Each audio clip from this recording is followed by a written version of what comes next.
Hello and welcome to another edition of the Mexican Soccer Show. I'm your host, Cesar Hernandez. Apologies really quickly. Let's put the blame on me. This is what happens when Wiso's gone.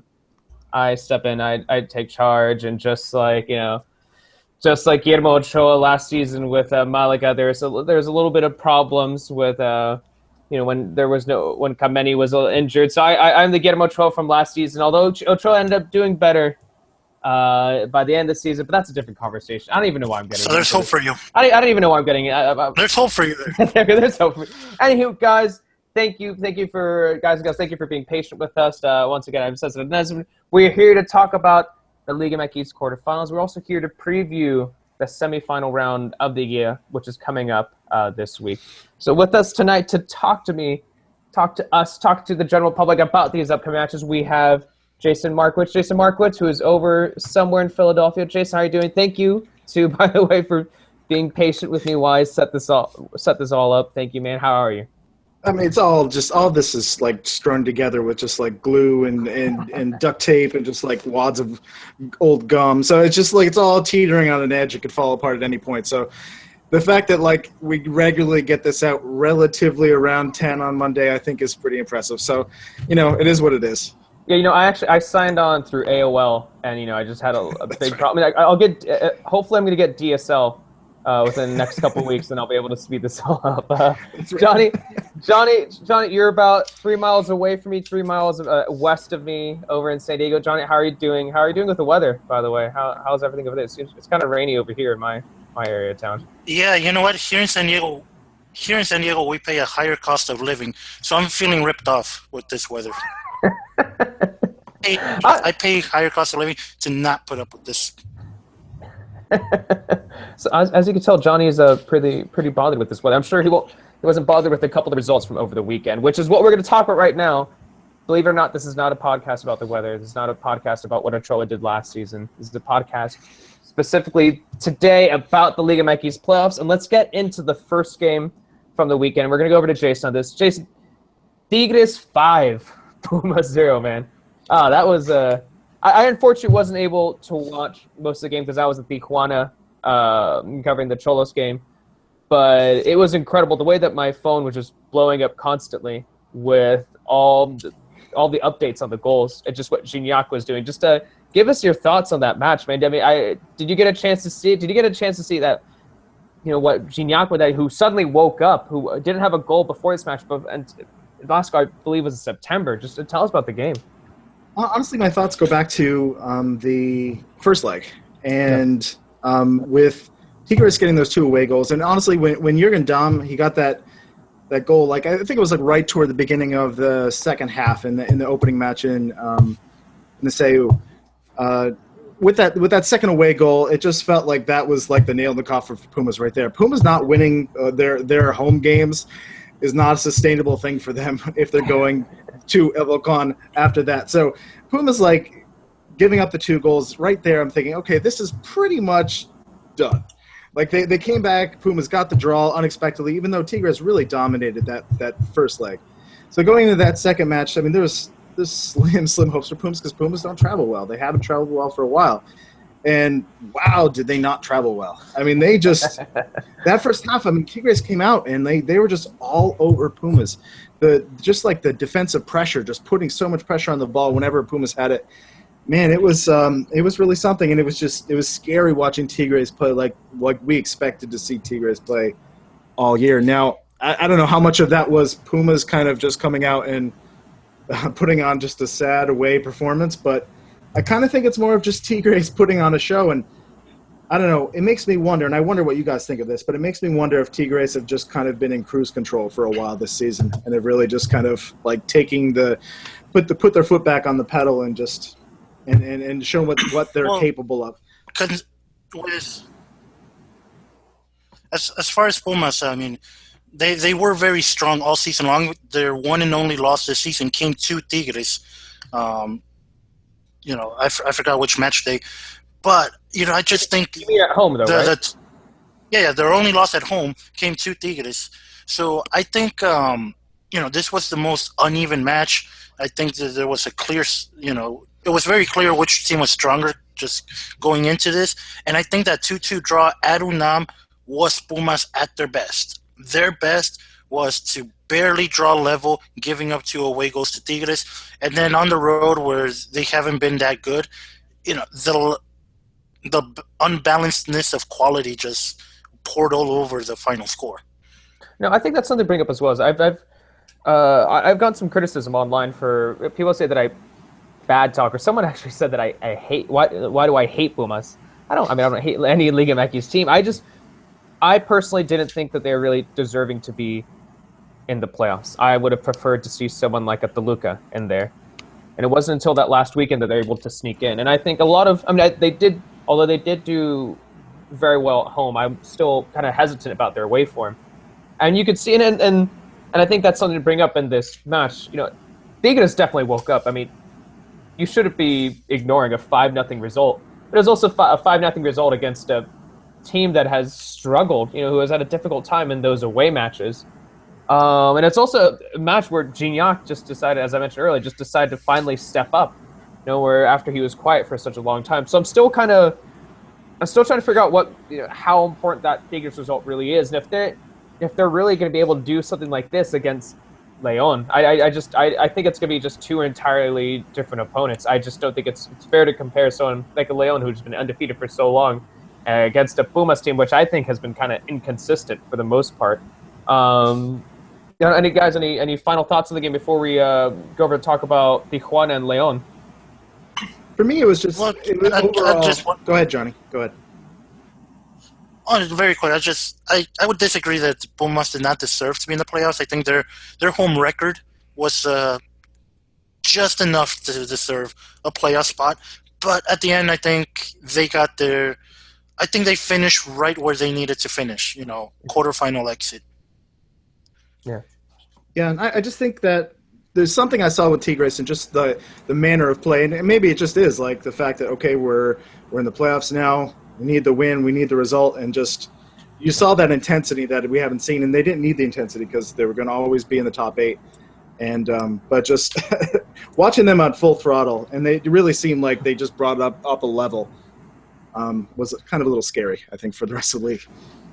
Yeah, well, they're still one of my favorites to win the title. So we'll see what happens. So guys, let's go to the second game on Saturday. John and I were both there. And John, I'm going to go to you on this. Tijuana 3. Leon 2 was an exciting match. It was probably the most.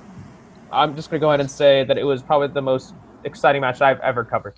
It was just I've never had that much fun in a game, ever. It was fantastic. But in the end, Tijuana ended up losing, but it ended up losing 5-3 in aggregate. Johnny, tell us your thoughts on that match from the Southern Caliente.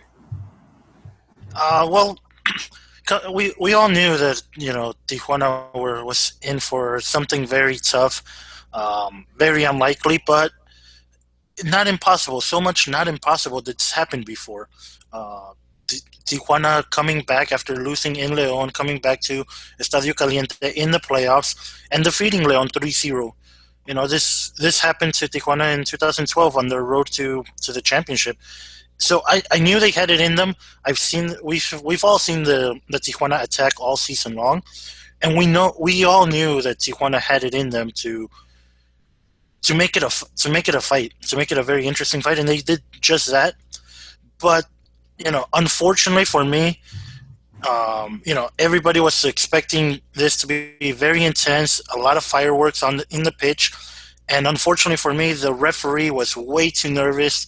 He was not ready for the level of intensity, and you can tell he was scared of it because his cards started flying out of his pockets really quick. Second minute, already a yellow card to one of Xolo's most important players, which was Guido Rodriguez. And it just all went downhill from there for the referee. Mm-hmm. I'm not saying that the referee is responsible for Tijuana's elimination. I think Tijuana not scoring an away goal in León is the big reason why they were eliminated. Mm-hmm. Because, after scoring 3 goals, if you had that one away goal, even you could win 3-1 and still qualify. So that's where Tijuana lost it, not scoring an away goal. But that the referee being so nervous, ended up throwing Piojo Herrera and assistant out of the game. me and you didn't have the benefit of a replay with the Juninho play. I still haven't really gotten a good look at it. Might be red, could have been a yellow, but the way the referee's state of mind was, it was unfortunate. Yeah. I'm sure Piojo would probably agree with you on some of those statements about the refereeing. Jason, your thoughts on the match? I mean, I think the most expected thing that I expected was Herrera not to finish the match on the sideline. So, I mean, I think that was pretty expected. But, I mean, I don't know. We've seen it with this Leon Cholos match. I mean, going back a couple seasons now, a couple years now even, just crazy back and forth between these teams. I think it was the season that Tijuana won the title, where Leon and Tijuana faced off, and it was almost a similar situation. It was like the big scores going back and forth and just the crazy things. But I don't know. I think there's maybe something to the fact that Leon came in just. I don't know. I think their approach for that first half was a little off, a little too easygoing, a little too expected. Probably not careful enough in defense in that first half, and but I mean, like Johnny said, I think that it really comes down to that first leg and Tijuana not getting at least the away goal. I mean, because I think they were in the game enough and they just couldn't find the goal, and they get that one away goal, and it's a completely different series. Yeah, and I think you have to give credit. I think you have to give credit to Tijuana. I mean, Piojo and his assistant, one of his assistants was out by the 8th minute. They were, Juninho, they were out with one of the central defensive midfielders, before the 15th minute. And they were still able to score those 3 goals. I think that you got to give credit to them a little bit there. They ended up losing. I think, I agree with Johnny about the away goal, but I think you got to give them a little bit of credit, too, like what they were able to accomplish. Sure. A lot of credit. And like I said, we all knew Tijuana had this in them. They have the firepower. But I was, I was, right after the red card, I was able to snap a photo as Leon were starting to push out of the back, because the Tijuana formation kind of just painted itself right on the field. They had started the game with a 5-2-3, and with Juninho getting thrown out, there was only that one midfielder left, Guido Rodriguez, and he was playing on a yellow. So, and I was able to snap that picture where you can clearly see a line of 5 defenders, Juninho all alone in the middle, and 3 forwards. And I was telling you, Cesar, how these are the moments where you need your manager in the bench. Yeah, to adjust the team, to give adjustment. Although, to be fair, Johnny, you and I have we've watched every Cholos game. It's not to focus on Cholos a little too much. We're going to go over to Pachuca next, but really quick, I mean, I think if there was a player that you could put that trust in that defensive midfield position by himself, it would be Guido Rodriguez. I think he's a guy I'm going to make the argument that he's the most important member of that starting 11. And wouldn't you kind of say that he has enough talent and he has enough, he's proven throughout the season that he could take charge of that spot? Oh, no, without a doubt. He helped out the defense, with his defensive midfield duties, and then he went on and scored the 3rd goal. I mean, this kid really is incredible. He's fascinated us all, and it's very rare for a defensive player to tensions in the way he has. Yeah. So before we turn this into the Cholos podcast, because John and I could easily do that, and then we'll find something to argue about because we argue about everything. Let's go over to. No, we don't. Let's go over to Pachuca 0, Necaxa 0. Jason, Necaxa ended up having such a wonderfully defensive game. Barovero had a wonderful match in net as well, and it was enough for them to sneak past Pachuca, last season's champions. Jason, tell us your thoughts about that match. I mean, it's pretty impressive what Necaxa did. I mean, it's just indicative of their entire season. I mean, they played to their game plan. I mean, a lot of times that parking the bus phrase gets thrown around in a negative light, and it's certainly a negative style of playing, but Necaxa do it beautifully, and that's what they did. I mean, they set up to deny Pachuca a goal, and they parked that bus, but they parked it between the lines, and they just backed it in just beautifully and parked it right there. And I mean, all the credit to Sosa, their manager. I mean, because I think all season long, I'm waiting for Necaxa to start to slip up, the cracks to start to show, the difference in some of the quality throughout the field to show. But they're just that the organized and defensive play, it just worked out for them. Pachuca had their chances. I mean, they had a few that one of those goes, and they're moving on. So I mean, they had the chances. They came so close, but it was on that kind of tightrope that whole match. But I mean, you have to give credit to Nakasa. I mean, it's a beautiful, beautiful game that they played, and it's not a fluke. I mean, that's their game, and that's how they play. Yeah, especially, I mean, they knew that going with that 2-1 result they had in their first leg. Johnny, you're about to say something. Yeah, I'm just wondering off the top of my head, are we gonna call this a complete and utter failure from Pachuca I to be feel eliminated by I think- by the recently promoted team? 6 months ago, they were playing second division.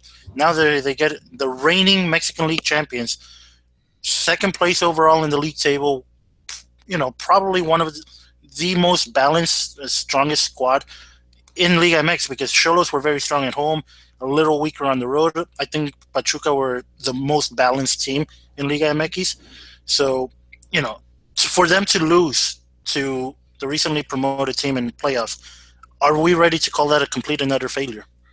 I think it was a failure, but I think it's also, I would say that in all honesty, I would say that on another night, I think Pachuca could have sneaked past Necaxa. There was a Pachuca team that they had a total of 22 shots in this game, and I think Barovero was, near perfect. If in fact, probably perfect in that. And I think in a different match, perhaps if they were to have a different game, I wouldn't have been surprised if Pachuca was able to sneak past them. It was just everything kind of went right, and for Necaxa that evening, and I think that they just, credit to them too for doing extremely well defensively. I think I'm more along the lines that it was a complete failure. I mean, they were the superior team, and they let it go too close. I mean, I think that the first leg was just too much of a mess, giving up those 2 goals. Mm-hmm. I think they had so many chances that they just should have scored more goals. Obviously, you could look at the positive side of having all the chances, or the negative side of just where's the finishing, and so many chances and so many squandered chances too. I think so. Yeah, I mean, Pachuca should be moving on, and they didn't. Necaxa is a very good team, but they're not Pachuca. Yeah, and they shouldn't be moving on. But Pachuca, they failed. Yeah, I mean, either way, it is like I said, it is still a failure. It's they were last season's title holders, and they, as Johnny mentioned, they lost against a team that was recently promoted, and for that, like, I'm sure there's a lot of embarrassment from that club right now. Now, guys, let's get into it. Chivas America. I can already see in the chat. Everyone, no, what we're talking about right now, like, maybe I'll see the occasional comment, but everyone's talking about Gullit. Everyone's talking about trophies. This is what they want to hear. So let's get into it. Johnny, what were your thoughts on this match? I could actually probably predict what you're going to say, but it's okay. I'll give you the floor. I'll give you the floor, Johnny. Chivas 0, America 1. America sneaking past, with a 2-1 aggregate score, thanks to Oribe Peralta, the difference maker. Johnny, your thoughts on the match? Well, I'd like to start off with a big LOL, LOL, for all those talking about trophies and Gullit and whatnot. So, wait, Johnny, are you an America fan? I can't tell, actually. I can't tell at all through your Twitter account whether you're an America fan or not. Yeah. Johnny, give us your thoughts on the game. I know you can talk a lot about, like, making fun of Chivas fans or whatever, people talk about trophies. Give us your thoughts on the game. The thoughts on the actual game. It was not pretty, but America got the job done. And America has one goal at the start of anything, and that's just win. They have to win every league title, every league season they play. They have to win every cup tournament they play. They need to win every CONCACAF Champions League they participate in.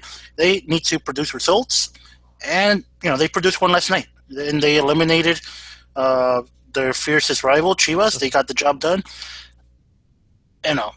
It was a very tough game. Chivas have different types of players that make things difficult for a team like America.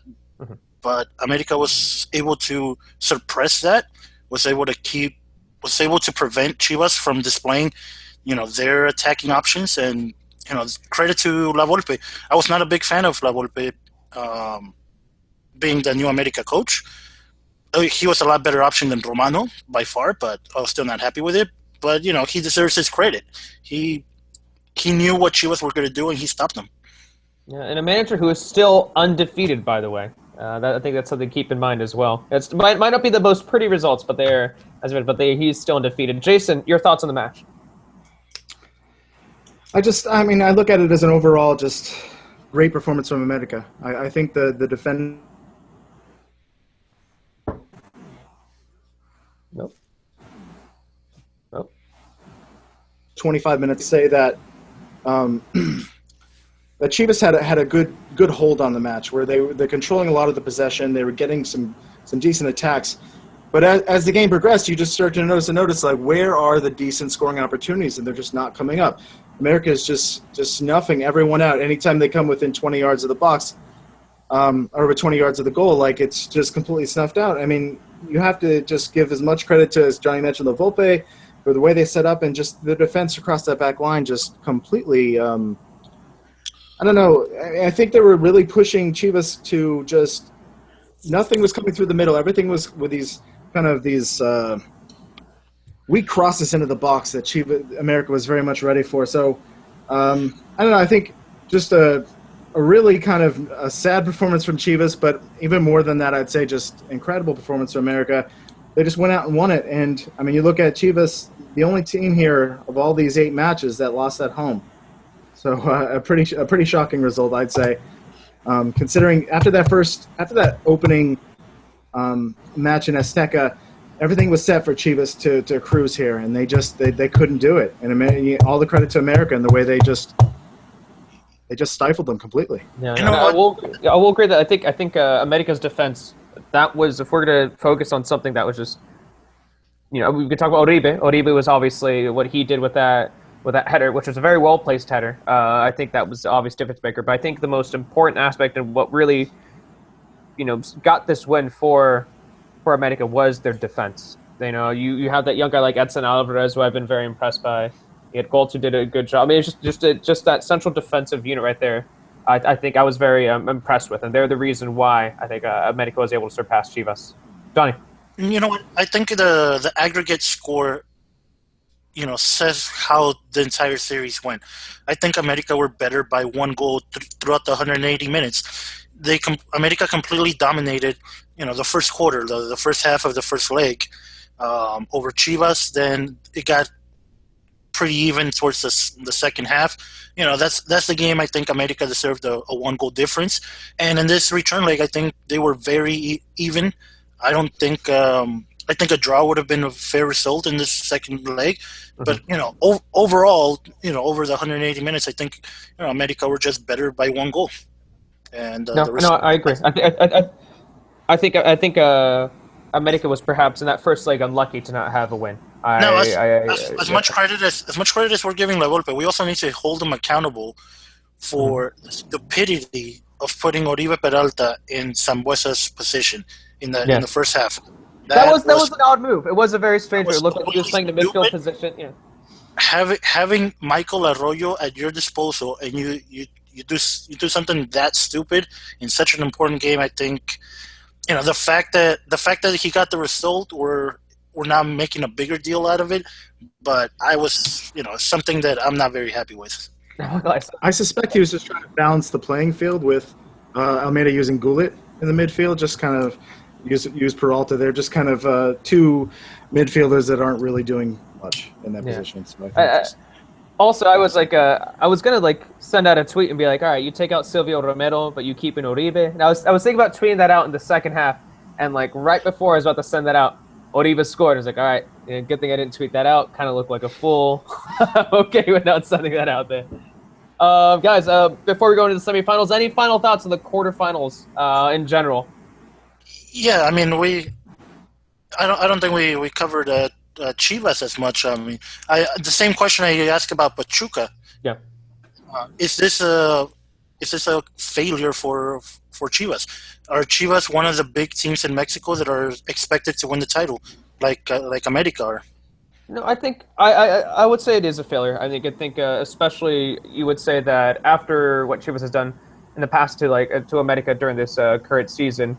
And especially since you would assume that Chivas would have been more I think a lot of key players should have been more motivated to get that win, to get that result over America. But they're you would say someone like Orbelin was kind of underwhelming. You would say someone like Carlos Cisneros I think was a little underwhelming. So I think it is a failure on their part, especially after the season they had. And there was so much excitement building about what Almeida was doing with the team, about how attack-minded the roster is. So yeah, I would say that it was a failure on their part, and I think that a lot of it had to do less with Almeida. I think it has more to do with certain key options which should have stepped up. Yeah, I agree. I mean, I think it was a failure for Chivas, definitely. Like I said, the only team that lost at home, and I think they had the advantage. I mean, they just needed a draw, and like they that's all they had to get at home. So that's the big failure. But I think it's the kind of failure where you're not looking at changes to me, because you're happy with the progression of Chivas and what they're doing. You're happy with them going into next year. Slight changes in some of the personnel that maybe you're not happy with. But I mean, overall, you're happy with the direction they're going. You're happy with the manager. But this was a failure. Yes. Yeah. I would just like to point out that if America had the 2016 Chivas did, getting to 2 quarterfinals and getting eliminated by Chivas twice, 4 managers would have been sacked in that time span. Are you saying that? I guess that's a good thing. No. Well, that's those types of results are just not allowed at a club like America. Cool. This is Johnny's just subtly trying to like put in like just like it's not subtle. I guess it's not subtle at all whatsoever. You can you can tell who Johnny's rooting for. You can tell who Johnny supports, and based off of some tweets and some Facebook messages as well. That is now on my Facebook account of who Johnny is supporting in these Liga MX. No, I used Chivas propaganda. I did not take anything from Club America. I just took an image out of the Chivas account and I posted it on Twitter and Facebook. I think my most disappointing thing about the whole night is that all Johnny's like ref blaming tweets he had queued up and ready to go, he had to just stick them back into the holster. He couldn't just fire away. Not to that guy. They were ready to go, but then he's like, "Oh, like you won. I have to put these all away. It's a real shame." I did have Roberto Garcia Orozco copied and ready to paste, so I can dish out tweets really quickly. But I was getting ready to have another shoulder-to-shoulder argument with you, Johnny, whether the penalty was because of shoulder-to-shoulder. Like I said, that when Jair was picking up a Rabid, that was shoulder-to-shoulder to me, man. That was very clear. No, your definition shoulder-to-shoulder was being parallel. Jair Pereira would have had to been face down on the floor to be parallel. No, Johnny, that clear shoulder. No, that's all I'm gonna say. All right, so here's the question, guys. Who was the most disappointing performance in the Liga of these teams overall? Not like one game, but who can say is the most disappointing performance for one of these teams? I'm gonna go ahead and Johnny, go. Pachuca, definitely. They're the reigning champions. They were, like I said, the most balanced team. I wouldn't say the best team because they obviously didn't beat Xolos in points, but they were definitely the most balanced team. They were way stronger than Necaxa. They should have gone through, and they didn't. I say Pachuca's the most disappointing.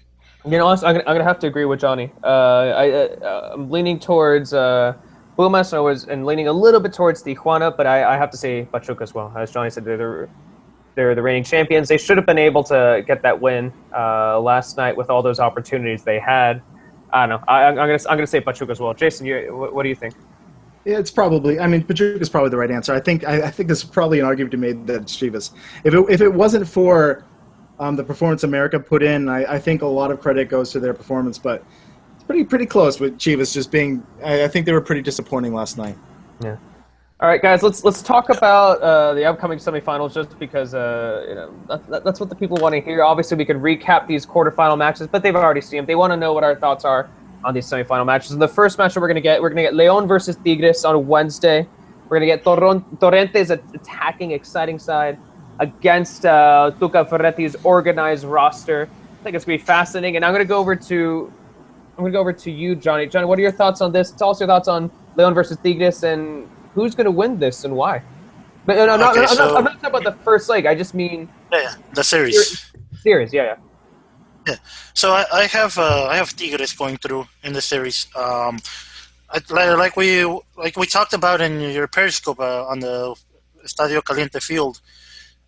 I think Torrente is a little naive at times. I think a little too attack happy, and this type of thing happens with new managers to Liga MX. They want to make a big impression. Torrente has done that big impression, and he wants to keep it up. The same thing. Matosas failed with the same plan at America, the ultra attack, and I think Tuca Ferretti is just going to make a meal out of that. Tuca Ferretti has the experience. He has the quality players in his team to just pounce on Leon's game plan.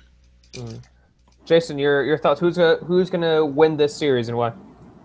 Yeah, I think I'm agreeing mostly with Johnny. I think you have to trust Tigres a little bit more here, but and especially Tuca just in this situation and the experience in the Liga. But there's still something about Leon, and just especially as that coming in as that number 8 seed. No Matosas here leading them, but a manager who can scare you in these positions because it is attack minded, and if they have some success and they do find those goals, it really opens things up. And I don't know, was the Tigres performance against Pumas more about Pumas being a disaster, or was it really that they've turned it on? Because we've seen some shaky Tigres this season. So I don't know. I think it could be a volatile series. I certainly trust Tigres more. I think they're the favorites to go through, certainly. But I don't know. There's something about Leon that scares me in not picking them. Yeah, I mean, it's a similar story. You see that the number 8 side, they have a lot of momentum, undefeated streak. It's tough to go against them, but I'm also going to say it's Tigres. I think the key here is Wednesday night's match, that away match for Tigres, and like that series against Pumas, if they can get a decent result, if they can get some vital away goals, I think that will be the difference for them, especially because at home they've got the Volcan, they've got the atmosphere, they have enough in that playoff setting to really have the advantage over Leon. And I think after what Gignac did in the last match when he had that hat trick, you would think that he has a little bit more momentum, he has a little bit more confidence, and it wouldn't be surprising if he was to have another big game. It's all oversimplified things. We have a very weak defense. There's a very strong offense in Tigres, and we have a very strong offense in Leon against a pretty good defense in Tigres. So, both matchups, just in the overall things, I see Tigres, just being better than Leon. If I remember correctly, too, I think I was looking at some stats. I think that Leon has when it comes to allowing goals in the second half, and I think even the last 15 minutes of a game during the regular season, I think they had the second worst kind of like rating. I think they allowed 10 goals in the last 15 minutes of a second half of the match in the regular season. Obviously, in the Liga MX playoffs, everything's up in the air. It all doesn't matter. It's almost someone. So I think the colorful kit, he posted something after I said the number 1 and the number 2 seeds were kicked out of the playoffs the first round. He said that the regular season is just a warm up for the playoffs. But I do agree that I'm still a little iffy about Leon's defense, we should probably regular season. Yeah, we should probably stop calling it the regular season. Just call it the qualification process. The qualification process for the Liga MX playoffs. Yeah. All right, guys. Let's. So we're all in agree. We're all gonna say. I'm gonna say Tigres. Jason, Johnny, you both of you guys are gonna say Tigres as well, making it to the final. Reluctantly, yes. All right, Johnny. Tigres. Where's Weasel? Where's Weasel? Yeah. Where's Weasel to be the black sheep? Maybe right. Maybe that's why Weasel isn't hosting tonight, because he was a little anxious. He knew that that Tigres had the upper hand. He couldn't. He was uncomfortable recognizing it. He knew that was a close one with Xolos. He's probably not going to be that lucky with Tigres. All right, so let's go into the next match. It's going to be Necaxa versus America. We're going to have a game on Thursday. We're going to have a game on Sunday. Yeah, no, the other way around. America, Necaxa. America's the top seed. No, Johnny, I'm saying it in the order. I know you have to, for whatever odd reason, you have to say America first. they finished above them in the league table. That's the only reason. Johnny, what I'm saying That's the order of the games. This is all in the order of the games. I know America is the higher seed. That's clear. I'm saying I said Leon versus Tigres You because should have Leon said Tigres over Leon. Yeah. No, This is how we argue over dumb stuff. Oh yeah, this is every minute with this guy. I'm not gonna lie. Good times. Good times. All right, guys, Johnny, I'm gonna say Necaxa versus America because the first game is at Necaxa's home. Guys, Jason, I'm gonna go to you because I'm just gonna I'm gonna continue arguing with Johnny. Jason, give us your thoughts. And Necaxa has looked very organized, who has looked very good defensively versus an America who tend to step up in these playoffs. An America side who can also important to keep in mind that if they make it to the final, we're going to have a final series that's going to be on December 22nd and December 25th. So that's something to keep in mind because of the Club World Cup. I don't know. I keep waiting for Necaxa to slip up, and then I think that as the stage keeps getting bigger, I keep expecting them to wilt, but I'm kind of giving up on that now because I don't know. I mean, I think that taking out Pachuca was just such a huge performance. So looking at this one, I don't think there's going to be a lot of goals in these two games. I think we're going to have two low-scoring affairs. So it's going to really come down to it's ridiculously simple and cliched, but whoever takes their chances in this one, because there aren't going to be a ton of them, and there aren't going to be a ton of goal-scoring chances. There aren't going to be just goals in general. So, America, I think, we said it with the last one. I think it could very much play in here. It could come down to those away goals. I think a lot could be determined on how this first match on Thursday plays out in Necaxa and Aguascalientes. So, I don't know. I'd probably lean toward America being the favorite here. Certainly the experience, being in these situations, playing these types of games and having the players to do it. They have to be the favorite here, but I don't know. Another one that's kind of a toss-up to me.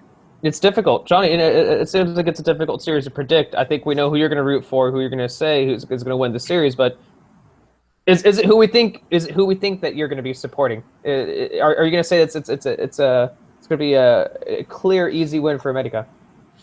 I don't know about easy, but this has all the makings for another magical Michael Arroyo moment. There you go. Him stepping off the bench and providing a magic moment in the second half. Very, very tough game, and then just one moment of brilliance from Arroyo to seal the score. This is the type of game he's made for, and Necaxa has some very interesting players, but I think overall, player for player, America are stronger, and I think that quality is going to be reflected. I think what America's displayed defensively against Chivas, I think that same display could handle a Edson Puig. I'm not going to lie, they're going to need to be very, very focused. Mm-hmm. And they have a very good goalkeeper in Romero, Peralta, and Arroyo. They're good. And Quintero's starting to come back and started to kind of reintegrate into the team. And I think there's just enough firepower there to maybe get a couple past a great goalkeeper like Barovero. Mm-hmm. I think the thing here is that there have been so many matches where I've said that, like you said, Johnny, just like on paper, America is a better side than Necaxa. On paper, Pachuca is a better side than Necaxa. And I feel like I've said that multiple times this season where Necaxa should be losing these games. But I think, and I've talked about this before, in a Liga which kind of helps those defensive teams kind of thrive, kind of helps it with the... You can get through with basically draws and sneak into the final. It's tough for me to say that America is genuinely easily the favorite here. I don't. Well, I think it's completely up in the air for me. Let's start off with this starting point. The fact that America is the higher seed means Necaxa needs to score. Mm-hmm. Necaxa cannot rely on 2 0-0 draws to qualify. No, that's a good point. But this is Necaxa's. They're going to need to offer something in the match, and I think America set up for lethal counterattacks against Chivas, And at the moment, Necaxa does, offer something, which could be in the first leg where America can get some away goals. I think that's where the keys could lie. Yeah, no, and I think as I mentioned with the game between Leon and Tigres, I mean, once again, it's all about this first leg, and I think if America could get at least one goal in this match, then they'll have a significant advantage heading over to the Azteca. But then again, they're not exactly the most convincing side at the Azteca. I know they've become a little bit more stable under La Volpe, but I don't know. As I mentioned with the match between Leon and Tigres, it's all about that first match. With the exception of this Chivas series, the pattern with La Volpe is he's won at home and drawn on the road. So, and he's America's usually good for one, if not two goals. No, that's something you have to keep in mind too. Like I said, just La Volpe is still undefeated. It is the most exciting, fantastic results, but he is still undefeated in charge with Las Águilas. Guys, so we're gonna go ahead and say that it's gonna be so just to recap, Jason, who's gonna make the final? Tigres America. Tigres America.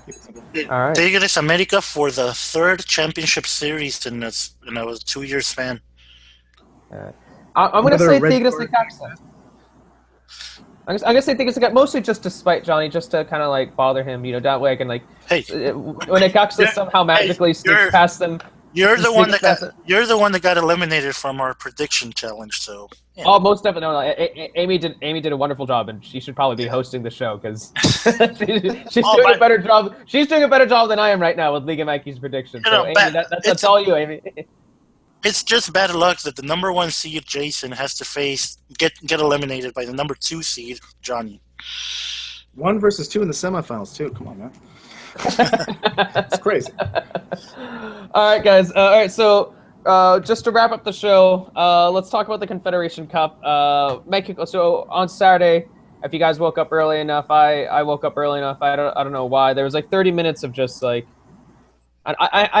really hate those draws. It's just 30 minutes of weird musical guest, and then just the history of blah blah. And we all just want to see. It could be a 10-minute affair, but they obviously have to stretch it out and whatnot. But anywho, if you saw that Mexico is going to be playing against in the Confederation Cup next summer. They're going to be playing against Portugal on June 18th. They're going to be playing against New Zealand on the 21st, and they're going to be playing against Russia, the host, on June 24th. From my perspective, I think I think the draw could have been worse for Mexico. I think it's a draw that. I was thinking the exact same words. It could have been worse. It really could have been much worse for them. I think this group is it's going up against Portugal. Obviously, it's going to be a difficult match. And going against Russia, you would say outside of Russia maybe be an entirely different match. But in Russia, they're the host. That's also going to prove to be a difficult matchup for them. So I'm looking forward to this. I think Mexico could be able to sneak into the next round. I don't know if they'll be making it to the final because they might be facing off against some more tough opposition in the semifinal. I really hope we have a brand new manager by then. Come on, John. You haven't fallen in love with Osorio yet. Hell no. After the most recent results. Hell no. I heard a rumor, Johnny, that he was actually thinking about the only subs he's going to be making during the matches is just goalkeepers. Halftime, bringing on a new goalkeeper. 60th minute, bring on a new guy. That's what I heard. I don't know if you're in favor of that. Sounds about right. Jason, let's hear your thoughts on the Confederations Cup, just in general. Just what are your thoughts on the draw? Just maybe some expectations. I don't know. Certainly a good group for Mexico. I mean, you look at having the host Russia there, and New Zealand. I mean, Mexico has a very good chance of moving on, and they probably should. So, I mean, it's a great chance. I don't know. There's part of me that would like to see. I mean, as much as it's great to avoid Germany and Chile, it would be nice to have that kind of a chance for redemption against Chile. Wouldn't be the worst thing ever. So hopefully, that could happen in the later rounds if they can move on. Most definitely agree that that'd be nice to have the redemption, especially since even after the recent 4 points that Osorio has gotten in World Cup qualifying, there's still that cloud, that's still in the back of your mind. You still can't help but think about that result against. Back of the mind. That's front and center. No, it's moving past for me, man. It's moving past. I'm getting over it little by little. It's just I don't the nightmares are slowly going away from me, man. I'm getting 3 to 3 hours of sleep. The thing is, the same performance, the same on-field performance of 7-0 was on display in that draw, in the most recent draw. And that's the most troubling aspect for me. John, is it really The troubling? same lack of quality. The same lack of quality. Just because Panama does not have the quality of Chile to take advantage of such horrible play does not mean it's okay. Are you saying that after Mexico has beaten the United States in the United States, after Mexico has gotten an away draw in Panama, so two away matches, Mexico is almost. It took them, I think it was like 4 matches to reach the amount of points they have right now. You're saying that it's troubling? Yes, because nothing has been fixed from that 7-0. That 7-0 performance, that same bad performance was on display against Panama. In those months, nothing has been done to fix it. But John, those are also some backup options too. I think that not backup options like all of them, but just like I think you had some fringe options starting up there. I think you have some players like Rafa Marquez, in my opinion, who is eventually. He is the small pin that's holding the entire castle together. I don't know, man. I don't know. We're about to. We're supposed to be wrapping up the ship, but we're about to be. This could be the what role should Rafa Marquez be playing the national team? And I'm podcasting. I'm going to say that he should be gone from the national team. I think he's far away from it. It sucks. It sucks that it's true, but without him, it just all crumbles down. Yeah, I think you're both right in this one because he is holding the whole ship together, but it's a horrible, horrible shame that is the case. But it's kind of a little bit true. He's duct tape and WD-40. He's I don't know, just a very, very slow presence in the midfield who worries me, who just doesn't have the kind of pace to keep up with international level soccer anymore. He has a great locker room presence. I'm sure. You were going off on how great beating the United States is. We don't beat the United States without a Rafa Marquez goal. No, Johnny, Rafa was terrible in that game, man. He scored the winning goal. I know he scored the winning goal. I'm well aware of the fact that he scored the winning goal. I thought he was still bad. We don't win without a winning goal. You get that concept, right? No, Johnny. I know he scored the game-winning goal. I can still and I had to. I had to do the player ratings for it online. Like, I was ready to give him like around a 4 or 5. He scored the game-winning goal. That was a momentous goal. Of course, you can't overlook that. I'm going to give him a decent rating. But the thing is, like, I still thought that he should not have been in that starting 11. He also put 2 on a silver platter for the U.S. as well. Yeah. Like, just directly handed them the ball. Go score. So it's a disaster because Mexico kind of need him, and they really shouldn't. Yeah, I mean, it's not. Here's the thing. Like, I say that Mexico should move away past Rafa Marquez. I'm saying that as if it's going to be easy. It's not going to be easy. It's going to be like, as I mentioned, it's going to be like removing a Band-Aid. It's going to hurt. It's just we aren't going to have a Rafa Marquez, another Rafa Marquez for a very long time. That's just the reality of the situation. But we need to move past him. It would not be the first time in history it's been done, but I'd vote for a Rafa Marquez player-coach position. I'll have to give that some. I'm not sure how I feel about that. let him do that in Atlas for a little bit. Let's see how he does that in Atlas for a little bit, and then we'll see what he could do with the national team. But I don't know. But anywho, guys, before we start talking about, like, are you a Rafa Marquez? All right. So any final thoughts about the quarterfinals, the semifinals, the Confederation Cup? Any final thoughts on Rafa Marquez? Johnny, the weather? I don't know. Guys, anything before we wrap up the show? Johnny, you're. Oh yeah, I need this rain to go away. I was born and raised here in San Diego. I need sunshine.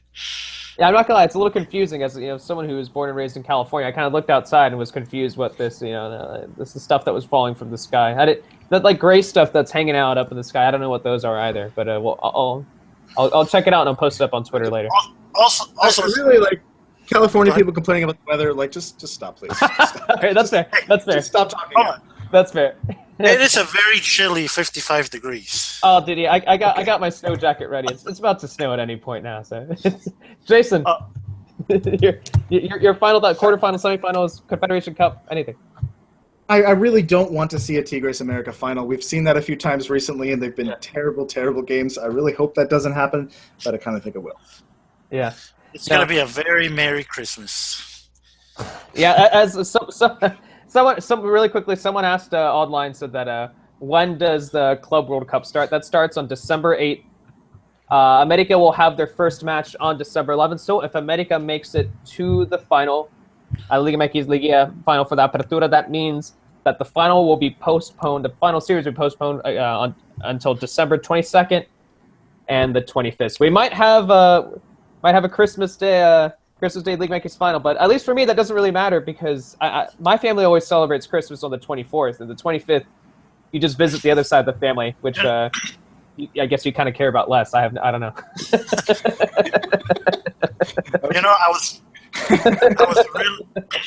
I was really hoping for a Xolos America final where Xolos being number 1 seed, that would have been a Christmas Day game here in Tijuana. Yeah, that would have been pretty cool. That would have been nice.